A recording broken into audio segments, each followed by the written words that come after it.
श्री स्वामी समर्थ. स्वामी महाराज तुमच्या सर्व चांगल्या इच्छा पूर्ण करो ही स्वामींच्या चरणी प्रार्थना करते आणि आजच्या या नवीन व्हिडिओला सुरुवात करते. आपल्या हिंदू धर्मात मकर संक्रांतीच्या आदल्या दिवसाला भोगी म्हणून अत्यंत उत्साहात साजरा केली जाते.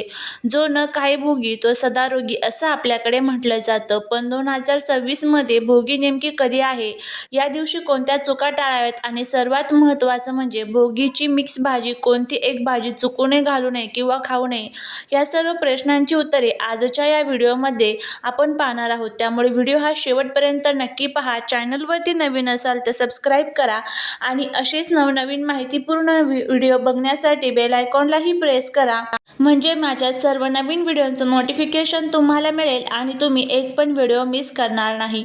त्याचबरोबर कमेंटमध्ये श्री स्वामी समर्थ लिहायला अजिबात विसरू नका, जेणेकरून स्वामींची तुमच्या कुटुंबावर, मुलांवर अगदी भरभरून अशी कृपा होईल. 2026 मध्ये भोगी मंगळवार 13 जानेवारी रोजी आहे. हा सण म्हणजे निसर्गाप्रती कृतज्ञता व्यक्त करण्याचा दिवस. थंडीच्या दिवसात शरीराला उष्णता आणि शक्ती मिळावी या उद्देशाने या दिवशी पोषक भाज्यांचे सेवन केले जाते. या दिवशी देवराज इंद्राची पूजा करण्याची देखील प्रथा आहे, जेणेकरून शेतीसाठी पाऊस आणि सुबकता लाभो. या दिवशी काय करावे? भोगीच्या दिवशी सकाळी उठून अंगाला तीळ आणि उटणे लावून स्नान करावे. यामुळे त्वचा निरोगी राहते. जुन्या, नको असलेल्या आणि तुटलेल्या वस्तू घरातून बाहेर काढाव्या. हे नकारात्मकता दूर करण्याचे प्रतीक आहे. अंघोळीनंतर सूर्याला अर्घ्य द्यावे आणि घरातील देवांना तीळ लावलेल्या बाजरीच्या भाकरीचा नैवेद्य दाखवावा. या दिवशी गरिबांना अन्नदान किंवा तिळगुळ दान करणे खूप शुभ मानले जाते.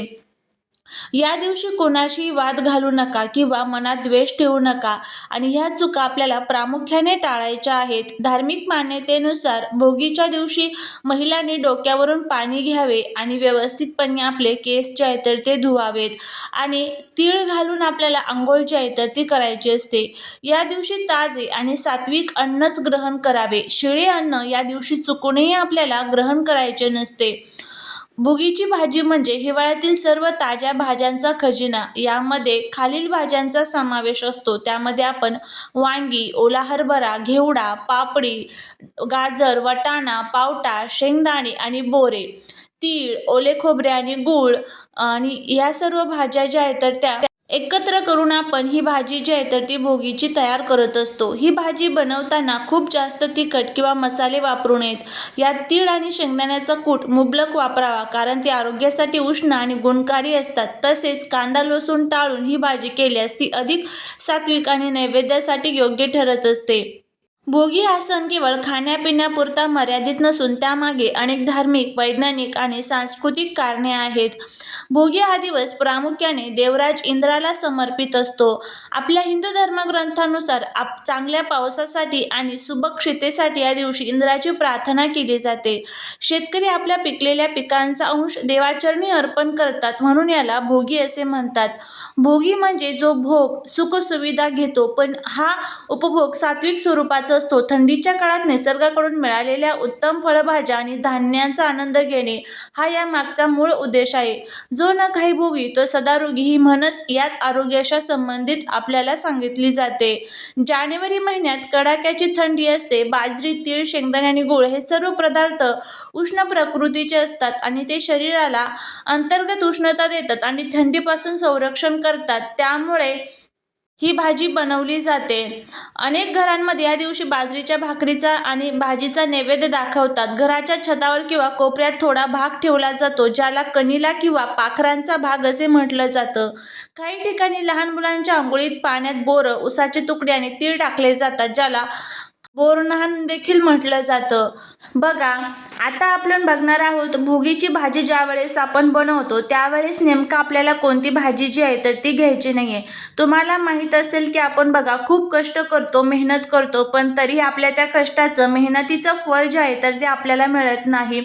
काय होतं की कुठेतरी आपण ह्या छोट्या छोट्या चुका असतात, ह्या चुका करतो आणि त्यामुळेच आपल्याला त्याचं जे फळ आहे तर ते मिळत नाही. घरामध्ये अनेक प्रकारच्या अडचणी, दुःख आणि संकटांचा आपल्याला सामना करावा लागत असतो. ही भाजी करत असताना ही फक्त एक भाग नसतो, तर आपल्या तो श्रद्धेचा एक विश्वास असतो आणि ज्या वेळेस आपण ही भाजी करत असतो त्यावेळेस जर चुकून जरी आपण ही भाजी घेतली तर केलेल्या सेवेचं आणि केलेल्या उपायांचं जे फळ आहे तर ते आपल्याला मिळत नाही. घरामध्ये सतत भांडण, कटकट, वादविवाद होत असतात आणि त्याचबरोबर आपल्या घरामध्ये माता लक्ष्मी जी आहे तर ती रुष्ट होऊन निघून जाऊ शकते. संपूर्ण वर्षभर आपल्याला भोग भोगावे लागू शकतात. वर्षभर दुःख आणि दारिद्र्य आपल्या घरामध्ये येऊ शकतं. अशा प्रकारच्या अनेक ज्या चुका आहेत तर त्या आपल्याला या ज्या काही विशिष्ट तिथी असतात या तिथींना करायच्या ज्या आहेत तर त्या नसतात. जर आपण ह्या चुका केल्या तर आपल्या घरामध्ये अनेक प्रकारच्या संकटांचा आणि दुःखांचा आपल्याला सामना जो आहे तर तो करावा लागतो. आता आपण बघूया की नेमकं भोगीची भाजी बनवत असताना किंवा ही जी भाजी आहे तर ती कोणती आपल्याला चुकूनही या दिवशी खायची नाहीये. त्यामुळे जर तुम्हाला हा व्हिडिओ आवडला तर नक्की चॅनलला लाईक, शेअर आणि सबस्क्राईब करून कमेंटमध्ये श्री स्वामी समर्थ लिहायला विसरू नका.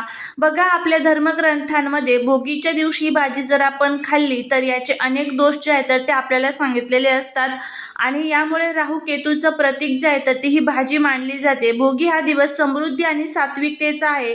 जर या दिवशी या भाजीचं सेवन केलं तर घरामध्ये नकारात्मक ऊर्जा प्रवेश करते. असं म्हटलं जातं की जे लोक या दिवशी नियमांचे उल्लंघन करतात त्यांच्या घरातून लक्ष्मी निघून जाते आणि माता लक्ष्मी घराचा त्याग करते. आणि त्याचबरोबर तामसिक गुणधर्म असलेल्या ह्या भाज्या जर आपण घरामध्ये खाल्ल्या तर घराची पवित्रता भंग होते आणि परिणामी आर्थिक चणचण आणि कामात अडथळे जे आहेत तर ते निर्माण होत असतात.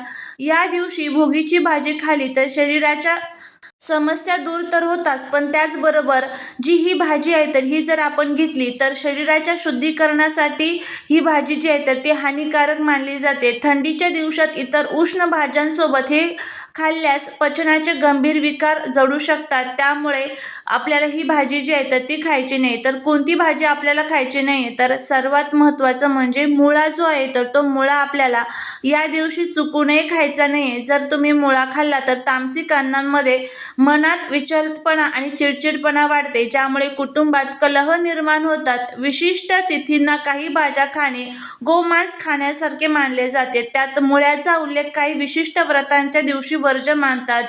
इंद्र हा स्वर्गाचा राजा आणि समृद्धीचा देव आहे. त्याला अर्पण करण्याच्या नैवेद्यात केवळ त्या काळात जमिनीवर येणाऱ्या आणि पवित्र मानल्या जाणाऱ्या शेंगा आणि फळभाज्यांचा समावेश असावा असा संकेत आहे. मुळा हा जमिनीच्या खाली येतो आणि तो अशुद्ध श्रेणीत काही ठिकाणी भरला जातो, म्हणून तो टाळावा. भोगीची मिक्स भाजी करताना आपण सर्व भाज्या आवडीने आणतो, पण लक्षात ठेवा, एक चूक तुमची वर्षभराची भरभराट रोखू शकते. शास्त्रानुसार भोगीच्या दिवशी मुळा खाणे म्हणजे दारिद्र्याला आमंत्रण देण्यासारखे आहे. मुळ्याला राहू अंश मानले गेले आहे. तो पवित्र नैवेद्यात मिसळल्यास माता लक्ष्मी प्रसन्न होत नाही. घरामध्ये गरिबी आणि आजारपण येण्याची शक्यता असते. त्यामुळे आपली परंपरा टिकवण्यासाठी आणि देवांचा आशीर्वाद मिळवण्यासाठी मुळ्याचा वापर चुकूनही आपल्याला आपले भोगीची भाजी करत असताना जे आहे तर ते आपल्याला करायचं नाही. किंवा बघा, काही ठिकाणी काय करतात की भाजी बरोबर आपण थोड्याशा मुळ्याच्या जे आहे तर ते कट करून आपण तो खात असतो, पण असा सुद्धा मुळा आपल्याला या दिवशी जो आहे तर तो खायचा नाही. जर आपण हा मुळा खाल्ला तर याचे दोष आपल्याला भोगावे लागणार. झालेली सेवा ही महाराजांच्या चरणी रुजू करते. जर तुम्हाला हा व्हिडिओ आवडला असेल तर लाईक, शेअर आणि सबस्क्राईब करायला विसरू नका. भेटूया पुढच्या एका छानशा नवीन व्हिडिओत एका नवीन माहितीसोबत. श्री स्वामी समर्थ.